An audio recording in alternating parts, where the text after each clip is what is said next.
जिंदगी कभी बोझ लगती है तो कभी चमत्कार।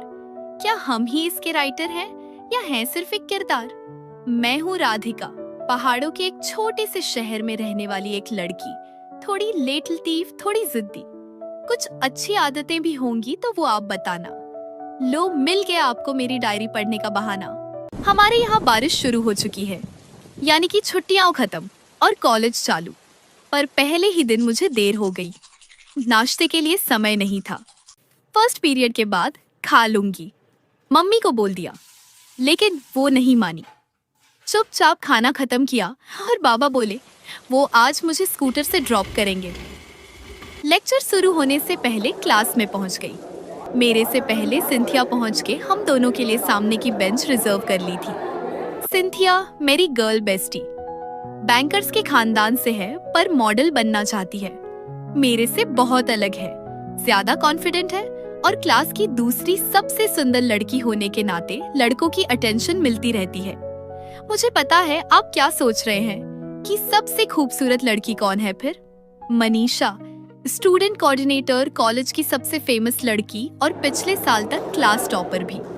अब दूसरी आती है, लेकिन कुछ भी कहो, बंदी को लाइमलाइट में रहना अच्छे से पता है। इसीलिए तो पिछले साल गौरिक को डंप करके लियो के साथ रिलेशनशिप में आ गई। लियो हमारे कॉलेज के ट्रस्टी का बेटा। वैसे तो भाई साहब नशे में दिन रात डूबे रहते हैं, पर पढ़ाई में बहुत अच्छा है। सब कहते हैं उसको क्वेश्चन पेपर्स पहले ही मिल जाता है, पर अपने पास कोई सबूत भी तो नहीं है। और आज का लास्ट कैरेक्टर गौरिक, सिंथिया के अलावा मेरा दूसरा बेस्ट फ्रेंड, मेरा पड़ोसी भी हमेशा फिल्में देखने को पागल रहता है, तो फ्यूचर के डर से लड़की छोड़ के जाएगी ही।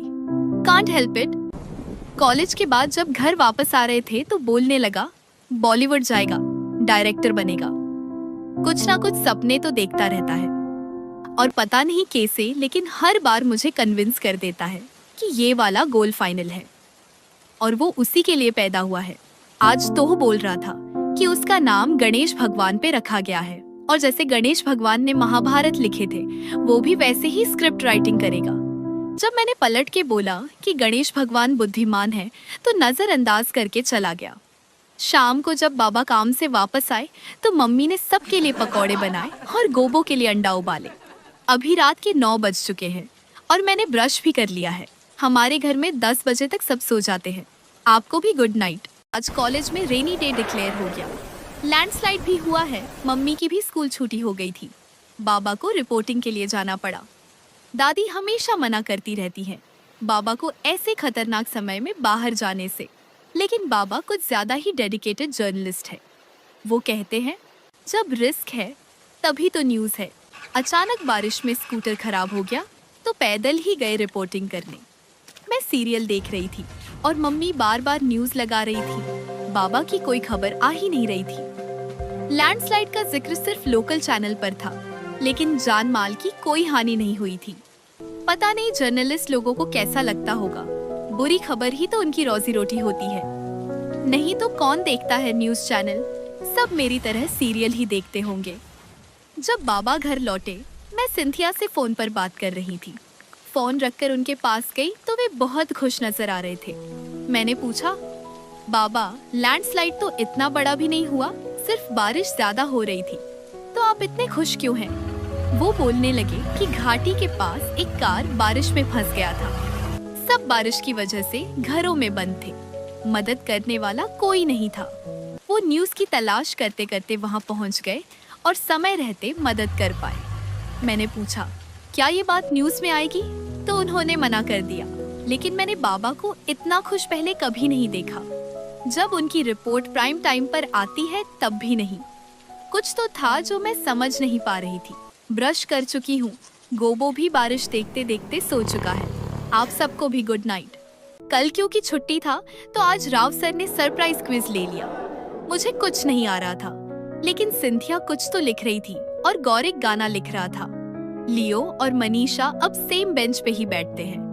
वो दोनों तो 15 मिनट में ही सबमिट करके क्लास को मॉनिटर करने लगे। क्विज खत्म होने के बाद 1 घंटे का गैप था। गौरिक बोला, बाहर आर्यन आया हुआ है। डॉक्टर आर्यन, सिंथिया का बॉयफ्रेंड और गौरिक का क्रिकेट पार्टनर भी। हम तीनों उसके कार में बैठ गए और मैगी खाने पहाड़ के ऊपर वाले दुकान पर चले गए। आज मौसम खिला खिला था और इस सीजन में आमतौर पर टूरिस्ट भी कम आते हैं। जिस दिन बारिश नहीं होती, पहाड़ में बहुत शांति रहती है। कहीं भी बैठकर हवा का मजा ले सकते हैं। बात करते करते थोड़ा ज्यादा ही वक्त गुजर गया और कॉलेज वापस आते आते दूसरा लेक्चर शुरू हो चुका था। कॉलेज के गेट पर हमें स्वरूप सर ने देख लिया। स्वरूप सर मेरी मम्मी के क्लासमेट हुआ करते थे, तो ऑफ कोर्स उन्हें बाकी लोगों के चेहरे दिखाई नहीं दिए। मेरे घर पहुंचने से पहले खबर घर पहुंच चुकी थी। मेरी मम्मी इंग्लिश की टीचर है, अंग्रेजी वाली गाली देती है। दादी के सामने सर पे दुपट्टा डालकर मुस्कुराते हुए मुझे डांटती है। दादी पूछें तो बोलती है राइम्स सिखा रही हूँ। लेकिन एक बात है, मम्मी मेरी शैतानियां सीक्रेट रखती हैं। बाबा को मेरी चुगली नहीं करती, वो ऑलरेडी थके हुए आते हैं। मुझे उन्हें और डिसअपॉइंट नहीं करना लाइफ में। बाकी अभी तक गाली के चक्कर में ब्रश नहीं हुआ है। आप लोग चलिए, होप कल का दिन बेहतर जाए। आज फिर से लेट हो गई। लेट उठी, लेट ब्रेकफास्ट और फर्स्ट लेक्चर के लिए लेट। राव सर कल के क्विज के रिजल्ट्स ही डिस्कस कर रहे थे। टॉन्ट के लिए मेरे मार्क्स ही काफी थे। ऊपर से आज लेट भी पहुंची थी। मनीषा ने टेस्ट टॉप किया था, शायद इसीलिए राव सर की फेवरेट भी थी। पहले लेक्चर के बाद सब बाहर चले गए। मैं, गौरिक और सिंथिया आखिरी बेंच पे बैठ के बातें करने लगे। उन्होंने मेरे मूड को जज कर लिया, जोक्स क्रैक करने लगे। दूसरे लेक्चर के बाद हम लोग वापस आने लगे। रास्ते में लियो मिल गया। उसने गौरिक को सेमेस्टर एंड प्रोजेक्ट में पार्टनरशिप के लिए पूछा, पर गौरिक ने मना कर दिया। एक अजीब सी स्माइल करके वो चला गया। सेमेस्टर एंड प्रोजेक्ट दो के ग्रुप में होता है। मनीषा वैसे तो लियो को डेट कर रही थी, पर सबको पता था कि वो वापस फर्स्ट रैंक पाने के लिए कुछ भी करेगी। उसने कनिका के साथ पार्टनरशिप कर ली थी। चाहती तो वो लियो के साथ मिलके एक ही प्रोजेक्ट कर सकती थी। दोनों टॉपर्स थे तो मार्क्स भी बेहतर ही मिलते, पर लियो का इस मामले में थोड़ा इमेज खराब था। सिंथिया मेरे ग्रुप में थी। उसने गौरिक से पूछा कि उसने लियो के साथ प्रोजेक्ट करने से मना क्यों किया। उसको ज्यादा पता नहीं हमारे बचपन के किस्से। वो पहाड़ में अभी अभी शिफ्ट हुई है अपने पापा के ट्रांसफर की वजह से। मैंने उसे बताया, लियो, गौरिक और मैंने एक ही साथ स्कूलिंग की थी। उन दिनों लियो और गौरिक के बीच ठीक ठाक दोस्ती हुआ करती थी। ऐसा नहीं कि लियो तब इससे कोई अच्छा बर्ताव करता था, बस ये तब थोड़ा ज्यादा घोंचू था। 6th ग्रेड का रिजल्ट्स डे था। सबके पेरेंट्स आए हुए थे। स्टेज पे बुला के सबके बच्चों को मार्कशीट के साथ मेडल्स दिया जाना था। गौरिक ने बहुत अच्छा परफॉर्म कर दिया था उस साल। गणित कुछ ऐसा बैठ रहा था कि गौरिक क्लास टॉप करने वाला था। लियो का टोटल मार्क्स गौरिक से ज्यादा था, पर फर्स्ट रैंक के लिए कंडीशन ये था कि कोई भी सब्जेक्ट में फेल नहीं होना चाहिए। उस साल लियो का एक एग्जाम छूट गया था, तो लियो रेस से बाहर हो चुका था। उस साल के हालात ही ऐसे थे कि सिर्फ गौरिक ही था जो कोई भी सब्जेक्ट में फेल नहीं हुआ था। सारे टीचर्स उसके लिए खुश थे। उन्होंने स्पेशली कॉल करके गौरिक के पेरेंट्स को आने के लिए बोला था। मिस्टर शर्मा वैसे तो इवेंट्स में खास जाते नहीं, लेकिन उस दिन ऑफिस से छुट्टी लेकर आए थे। गले में एक कैमरा टांगे थे। फर्स्ट आने वाला था गौरिक, उसका फोटो खींचना था। लेकिन मुझे याद है गौरिक का नाम बुलाया और सिर्फ उसको मार्कशीट पकड़ा दी गई। मेडल के लिए उसने वेट किया तो उसे स्टेज के नीचे भेज दिया। इंक्वायरी किया तो पता चला कि गौरिक प्रोजेक्ट में फेल हो गया था। प्रोजेक्ट सबमिट करने की आखिरी तारीख निकल चुकी थी और उसका प्रोजेक्ट सबमिट नहीं हुआ था। ये सुन के गौरिक भाग के लियो के पास गया। वो और लियो एक ही साथ प्रोजेक्ट कर रहे थे उस साल। उसने 5 दिन पहले लियो को रिपोर्ट हैंडओवर कर दिया था, तो लियो ने सबमिट क्यों नहीं किया? लियो ने बोला सॉरी, वो लास्ट डेट उसके दिमाग से निकल गया था। उस साल 6th ग्रेड का कोई भी टॉपर नहीं डिक्लेयर हुआ। गौरिक का वो हेल्पलेस चेहरा मुझे आज भी याद है। मिस्टर शर्मा के चेहरे की स्माइल मुझे आज भी याद है। सिंथिया ये स्टोरी सुनने से पहले ही लियो को इनफ नफरत करती थी, तो शायद उसके मुंह से जो गालियां निकली उसमें से कितना शेयर उस स्टोरी का था ये मुझे पता नहीं। घर पहुंचने के बाद गोबो के साथ थोड़ी खेली, फिर मम्मी को राव सर के टेस्ट रिजल्ट्स दिखाए। वो आज ज्यादा डांटी नहीं। रात के खाने में आज पराठा बना था। सोने का समय भी हो गया है। आप सबको गुड नाइट। गोबो आज मुझे जल्दी उठा दिया। पता नहीं सुबह सुबह कहाँ से एक पहाड़ी चूहा पकड़ के ले आया और मेरे मुंह के पास आके खड़ा हो गया। उस चूहे की आवाज से मेरी नींद टूट गई और मैं जोर से चिल्ला उठी। मम्मी आकर मुझे और उस चूहे को बचाई। गोबो को ये बात कुछ खास पसंद नहीं आई। खैर, सुबह के एडवेंचर के बाद जब मैं कॉलेज पहुंची तो पता चला कि गौरिक आज छुट्टी पर है। वैसे तो वो थर्ड व्हील ही है और थोड़ा घोंचू भी, पर उसके बिना मजा भी नहीं आता। सिंथिया और मैंने जैसे तैसे सारे लेक्चर सरवाइव किए। वापस आते समय मैं उसके घर चली गई। आंटी ने कॉल करके मम्मी को बोल दिया कि वो मुझे रात में ड्रॉप कर देंगी। आंटी वैसे बड़ी लिबरल थी, पर सिंथिया के साथ थोड़ी सख्त व्यवहार करती थी। सिंथिया थी भी तो बड़ी चंट। आंटी ने पूछा कि कोई बॉयफ्रेंड का चक्कर तो नहीं है। हम दोनों ने एक साथ मना करके उन्हें विश्वास दिला दिया, लेकिन फिर वो खुद ही बोलने लगी कि आखिर है भी तो उनकी बेटी। वो खुद भी बड़ी तेज थी। सिंथिया का छोटा भाई आरका स्कूल गया हुआ था। इस समय को सही मौका मानकर उन्होंने अपनी लव स्टोरी सुनाई। उन दिनों इनको कोई नौकरी नहीं मिल रही थी। मेरे पापा बड़े सख्त थे और मैं खुद एक बैंकर थी। बड़े बड़े अफसर लोगों के रिश्ते आते थे, पर एक एडवांटेज था। पापा ने लव मैरिज की परमिशन तो नहीं दी थी, पर किसी भी रिश्ते पर आखिरी फैसला सुनाने का हक मुझे दिया था। ये 2 साल से सरकारी नौकरी के फॉर्म भरते जा रहे थे और मैं सारे लड़कों में कमियां गिनवाकर उन्हें रिजेक्ट करती जा रही थी। इनके एक दोस्त थे जो गांव के सरपंच की बेटी से प्यार करते थे। ये दोस्तों पर जान देते थे। उन दिनों रात के 8 से 9 बजे के बीच पावर कट होता था। सरपंच की बेटी ने अपने आशिक को मिलने बुला लिया। उसने इनको भी साथ चलने के लिए कहा और ये भी दोस्ती निभाने निकल पड़े, लेकिन सफेद शर्ट पहन के निकल पड़े। जब ये दोनों पहुंचकर अपनी साइकिल छुपा रहे थे तो किसी ने इन्हें देख लिया। ये भागे, वो दौड़ी। किसी के हाथ में बांस था तो किसी के हाथ में लालटेन। दोस्त आराम से छुप गया था, लेकिन सफेद शर्ट की वजह से ये पकड़े गए। बहुत मार पड़ी। इन्होंने अपनी शर्ट उतार के फेंक दी, फिर एक जगह जाकर छुप गए। आखिर में गांव वालों ने इन्हें ढूंढ ही लिया। इनका शर्ट उतरा हुआ था तो सरपंच को लगा कि यही गुनहगार है और वो दूसरा सिर्फ साथी। ये भी दोस्त के खातिर चुप रह गए। पूरे पंचायत के सामने दोनों को डांटा गया। पापा ने ये सब देख लिया था। तब मुझे हमारी शादी मुश्किल लगने लगी थी। कुछ दिन बाद लड़के वाले मुझे देखने आए थे। लड़का पापा को बहुत पसंद था। मैंने उसे सब कुछ सच सच बता दिया ताकि वो अपनी तरफ से मना कर दे। उसने सब कुछ जाकर पापा को बता दिया। उस दिन पापा इनके घर में जाकर चांटा मार के आए थे। लोफर भी बोला था, लेकिन ये चुप रहे, कुछ नहीं बोले। फिर ये अचानक से गांव छोड़कर चले गए। धीरे धीरे सरपंच की बेटी की कहानी की सच्चाई सबको को पता चली, पर इनका कोई कांटेक्ट नहीं था मेरे पास। फिर भी उम्मीद में मैं लड़कों को रिजेक्ट करती रही। फिर एक दिन एक लंबी सी गाड़ी आके हमारे गांव वाले घर के बाहर लगी। अंदर आके अपना सैलरी स्लिप पापा को पकड़ा दिया और बोले थे, लोफर नहीं हूँ, शादी की इजाजत मिल गई। सिंथिया के जन्म के बाद आंटी की जॉब भी छूट गई। अब वो बैंकिंग प्रिपरेशन करने वाले बच्चों को ऑनलाइन पढ़ाती हैं। एक शहर से दूसरे शहर उन्हें अंकल के ट्रांसफर के हिसाब से मूव करना पड़ता है। आंटी ने बताया कि आज भी जब उनके पापा उन्हें विजिट करने आते हैं तो अंकल से बड़ी इज्जत से बात करते हैं। ये कहानी सुनकर मैं बिल्कुल फैन हो गई। सिंथिया तो खुद अपनी मम्मी को चिढ़ाने लगी।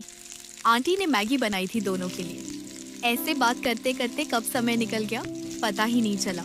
आंटी मुझे रात में घर छोड़ने भी आई। मैंने ये कहानी सबको सुनाई। बाबा और मम्मी भी ब्लश करने लगे। आज का दिन बढ़िया रहा, लेकिन गौपो शायद सुबह की बात से अभी भी नाराज है। कोई नहीं, कल मना लूंगी उसे। सबको गुड नाइट। आज का दिन पूरा बेकार हो गया।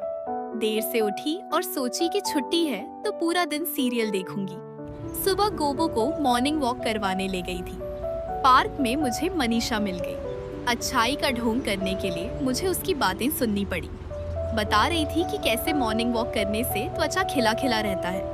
वो और लियो घूमने देहरादून जा रहे हैं। वहाँ लियो का कोई फार्म हाउस है। मुझे इनवाइट करने लगी तो मैंने मना कर दिया, क्योंकि गौरिक को अच्छा नहीं लगता और ना ही मैं इन दोनों के साथ खुद को कंफर्टेबल फील करवा पाती हूँ। यही सब डिस्कशन करते करते मुझे रियलाइज नहीं हुआ गोबो कब लेश से छूटकर चला गया।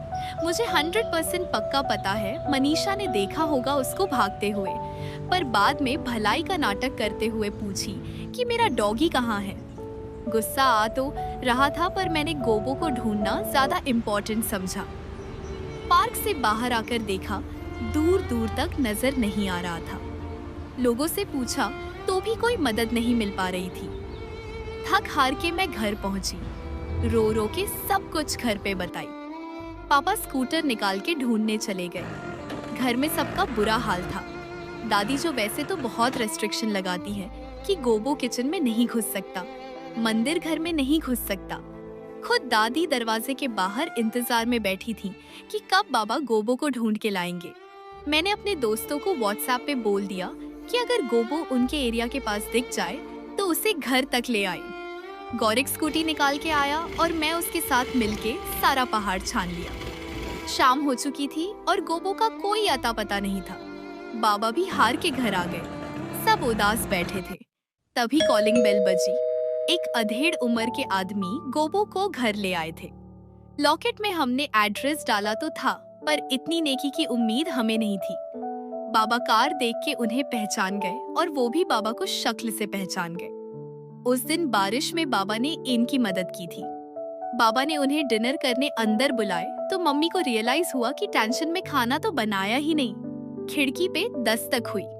मिसेज शर्मा यानी कि गौरिक की मम्मी झांक रही थी।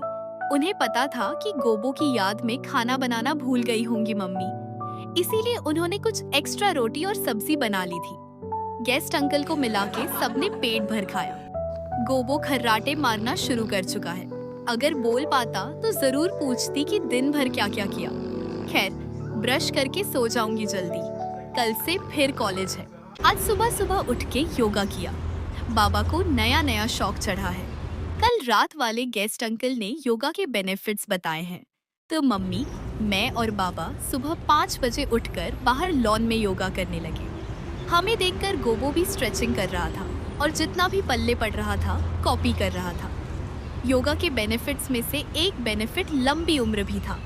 70 साल की मेरी दादी अंदर सोई हुई थी और हम चारों यहाँ लंबी उम्र के लिए कसरत कर रहे थे। दादी का लाइफस्टाइल वैसे ही बहुत एक्टिव रहता है। गौरिक बोला, आज वो कॉलेज नहीं जा रहा, कोई नई मूवी देखेगा घर बैठकर। सिंथिया की भी आर्यन के साथ प्लान्स थे, तो मैंने भी कॉलेज से छुट्टी का बहाना बना दिया घर में। आज मैं दादी के साथ खेतों में गई। घर के पीछे ही है हमारा खेत। पहले जंगल के जानवर घर तक आ जाते थे, तो दादाजी ने घर के पीछे की कुछ जमीन पेड़ काट के खाली कर दी थी और उसमें खेती शुरू कर दी थी। कुछ फलों के पेड़ और कुछ सब्जियां उगाना शुरू कर दिया।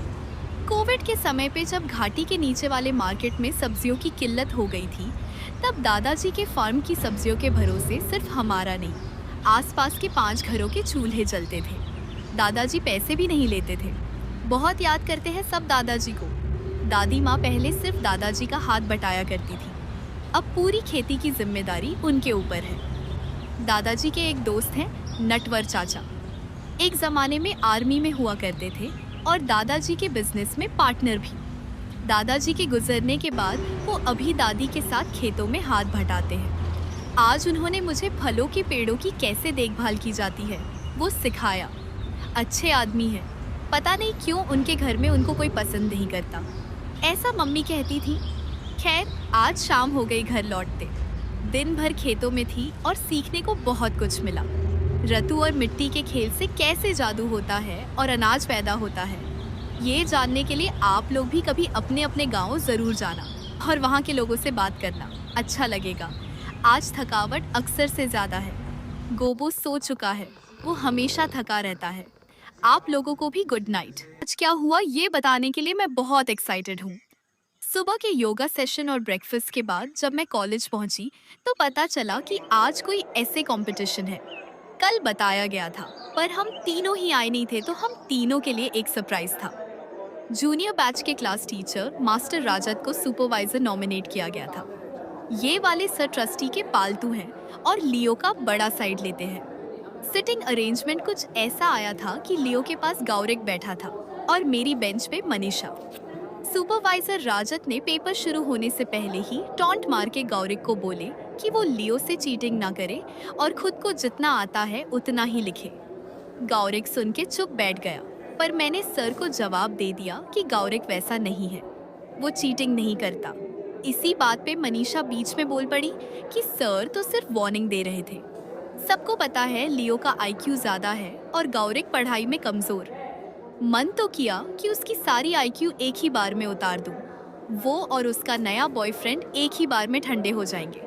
पर बेल बज गया और क्वेश्चन पेपर मिलने के साथ कंपटीशन शुरू। ऐसे लिखने के लिए 5 ऑप्शन दिए थे और हमें किसी भी एक पे 1200 वर्ड्स का ऐसे लिखना था। पहला ही ऑप्शन देख के मेरी खुशी का कोई ठिकाना नहीं रहा। कृषि व्यवस्था पे निबंध लिखना था और कल ही मैंने दिन भर फसलों पे चर्चा की थी। टॉपिक पढ़ के मैंने एक झलक मानिशा की तरफ देखी और हंस के बोली, आईक्यू करते हैं रेस, ओवर कॉन्फिडेंस कह सकते हैं। पर मेरा खून खौल तो रहा था। बेल बजने तक मेरा पेन नहीं रुका और मेरे हाथ इंक से नीले हो चुके थे। मन बड़ा खुश था। लास्ट पीरियड में रिजल्ट्स डिक्लेयर होने वाले थे और मुझे उस लियो और मनीषा का मुंह देखना था जब सर मुझे विनर डिक्लेयर करेंगे। ना लंच में मन लगा ना लेक्चर्स में। सिंथिया 5 बार पूछ चुकी थी कि क्यों इतना मुस्कुरा रही हूँ। मुझे चिढ़ाने के लिए गौरिक बोला भी कि शायद मैं पागल हो चुकी हूँ। मैंने मन ही मन सोचा कि वश मैं तुम्हारा ही बदला ले रही हूँ और तुम्हें ये ज्ञान भी नहीं। मनीषा सही ही थी वश, तुम्हारा आईक्यू थोड़ा कम तो है। लास्ट पीरियड शुरू हुआ। मास्टर राजत हाथों में पेपर लेके अंदर घुसे। उनके पास 4 मेडल थे। उन्होंने बोला 3 मेडल की बात हुई थी। पहले उन्होंने डिक्लेयर किया उस कंसोलेशन प्राइज का नाम। उन्होंने बोला कि ऐसे बहुत ही अच्छा था। अगर इतना ग्रामर और स्पेलिंग मिस्टेक्स नहीं हुए होते तो शायद ये ऐसे ही फर्स्ट प्राइज जीतता। मैंने सोचा कि इस गधे ने इतना अच्छा ऐसे लिख लिया। मैं ही थी वो गधी। बहुत तारीफ हो रही थी मेरी, पर मेरे कान सुन हो चुके थे। सामने बैठी मनीषा पीछे देख के ताली भी मार रही थी। बोली, That's why you were so confident. Nice try. अब जंग खत्म हो चुका था। जो गुस्सा मुझे उस पे आ रही थी, उसका मैं कुछ कर नहीं सकती थी। चुपचाप बैठ के बाकी का प्राइज सेरेमोनी देखा। सरप्राइजेस खत्म नहीं हुए थे। 3rd प्राइज मिला मनीषा को और 2nd प्राइज मिला लियो को। सब सरप्राइज थे कि फर्स्ट कौन। इसीलिए ही मैं आज की कहानी इतनी एक्साइटमेंट से सुना रही हूँ। गौरिक फर्स्ट आया था। 5 ऑप्शंस में से एक evolution of Indian movie industry भी टॉपिक था। मनीषा का मुंह देखने लायक था। मुझे अपने आप पे गर्व था कि मैंने उसके लिए स्टैंड लिया, पर उस पे ज्यादा गर्व था कि उसने खुद के लिए स्टैंड लिया। मेरे कंसोलेशन प्राइज से घर में सब खुश थे। मम्मी को मैंने बताया कैसे सबने मेरी तारीफ की। बाबा खुशी से रोने लगे। उन्होंने नीचे मार्केट से मटर चाट लाए और हम सब ने मिलके सेलिब्रेट किया। इसी तरह आज का दिन बहुत अच्छा रहा। ब्रश कर चुकी हूँ और बेड भी रेडी कर चुकी हूँ। आप सबको गुड नाइट। इतनी जल्द मेरे फीलिंग्स रिवर्स होंगे मैंने सोचा भी नहीं था। सुबह सुबह योगा सेशन के बीच में टपक पड़ी मिसेज शर्मा, यानी कि गौरिक की मम्मी। शर्मा जी के बेटे कॉलेज कंपटीशन में फर्स्ट आए हैं, ये बात तो हमारे घर में बतानी पड़ेगी ना। सुबह के 2 घंटे शो ऑफ का नंगा नाच। खुद ही मिलके बोलने लगी कि रजत सर इतने खुश हुए। ऐसे पढ़ के अपनी बेटी के हाथ देने की बात कर रहे थे, पर वो तो गौरिक है जो लड़कियों के चक्करों में नहीं पड़ता। मैं लिटरली वहीं थी, कल क्लास में भी और आज जब मिसेज शर्मा ये बकचोदी मेरे घर में कर रही थी तब भी। मुझे पता है आप क्या सोच रहे हैं, एक ही बार की तो बात है। बेचारा पहली और शायद आखिरी बार अच्छा स्कोर लाया है, उसमें मैं अगर थोड़ा सह लूं तो ये तो अच्छी बेस्ट फ्रेंड की निशानी हुई। मिसेज शर्मा को लाइफ में पहली बार इतनी खुशी का मौका मिला है, आज ही घंटा। ये नाटक पहली बार नहीं हो रही। मैंने उस दिन रजत सर को बोली थी कि गौरिक एग्जाम में चीटिंग नहीं करता। रीजन तो बताना भूल ही गई। लाड साहब मिड सेमेस्टर में कॉलेज से रिपोर्ट कार्ड लाते हैं, कुछ कॉस्मेटिक चेंजेस करते हैं उसमें, जैसे F बन जाता है A+ और 30 का स्कोर पहुंच जाता है 80 में। ये रिपोर्ट कार्ड दिखाया जाता है घर में। मिस्टर एंड मिसेज शर्मा भी हैप्पी। इस रिपोर्ट में लिया जाता है सिग्नेचर और उसे फाड़ दिया जाता है। कॉलेज वापस जाकर क्लास टीचर को बताते हैं, रिपोर्ट कार्ड गुम हो गया। ये लीजिए 50 रुपए और डुप्लीकेट इशू कर दीजिए। डुप्लीकेट को 2 दिन घुमाते हैं और उसमें खुद फॉर्ज सिग्नेचर करके सबमिट कर देते हैं। फिर आता है सेमेस्टर एग्जाम की बारी। रिपोर्ट कार्ड घर जाने से पहले फिर से मिड सेम्स और सेम्स के मार्क्स की प्लास्टिक सर्जरी की जाती है। हर साल के एंड में क्लास टीचर चेंज हो जाते हैं, इसीलिए उसका रिपोर्ट कार्ड गुम होने का ट्रेंड कोई पकड़ नहीं पाता। मिस्टर एंड मिसेज शर्मा की बात, वो तो बचपन से रिपोर्ट कार्ड साइन करते आ ही रहे हैं।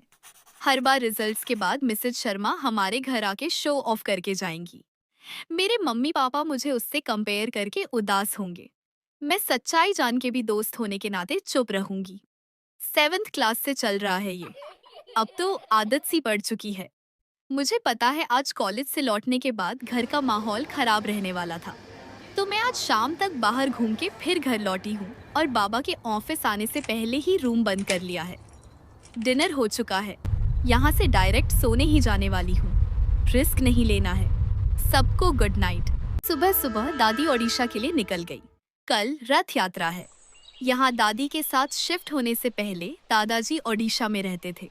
दादाजी जब तक जिंदा थे, हर रथ यात्रा के लिए हम पूरा परिवार पूरी घूमने जाते थे।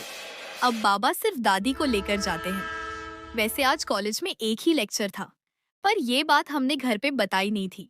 प्लान ये था कि आर्यन कार लेकर आएगा और हम 4 पहाड़ों के ऊपर जाकर आज पिकनिक करेंगे। पर सिंथिया ने पहाड़ों के बाहर जाने की जिद की। कार थी तो किसी ने मना नहीं किया।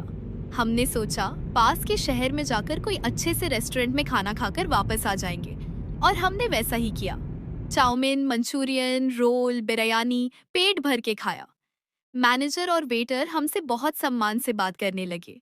बहुत तगड़ा बिजनेस करवाया था हमने उनका, वरना रेस्टोरेंट तो खाली ही पड़ा था।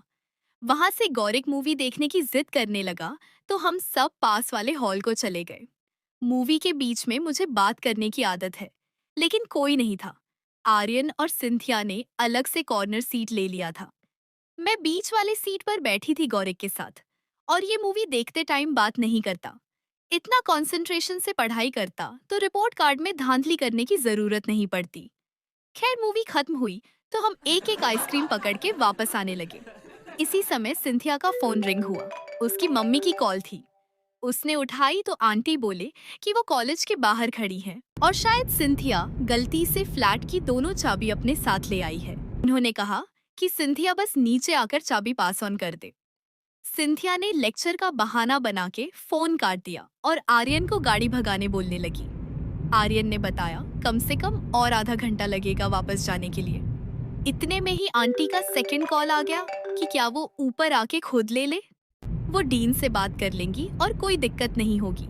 दिक्कत तो हमें होने वाली थी, क्योंकि तभी आर्यन की गाड़ी खराब हो गई। शहर से बाहर आ चुके थे। मैकेनिक ढूंढने वापस शहर जाना पड़ता।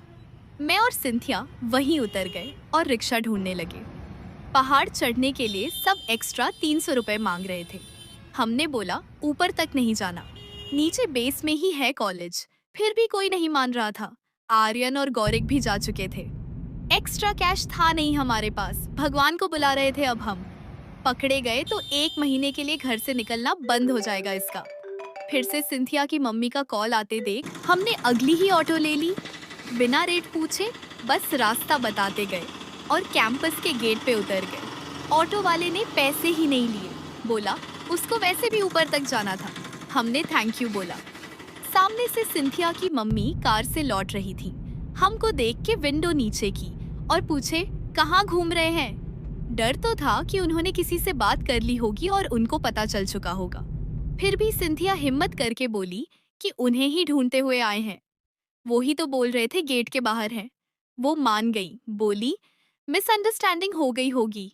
सिंथिया से फ्लैट की चाबी ली और मुझे भी घर ड्रॉप कर दिया। गौरिक और आर्यन शहर लौटते लौटते रात के 8 बज चुके थे।